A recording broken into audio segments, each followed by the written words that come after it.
आज केवळ मी आपलं अभिनंदन नाही करत आहे, तर देशातल्या तमाम देशभक्तांना अभिवादन करत आहे। तसं पाहिलं तर आज कोणती निवडणूक कोणी जिंकलेली नाही,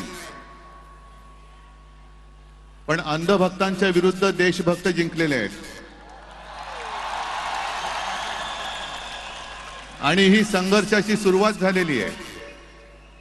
हा संघर्ष भाजप विरुद्ध भारत असा हा संघर्ष आहे।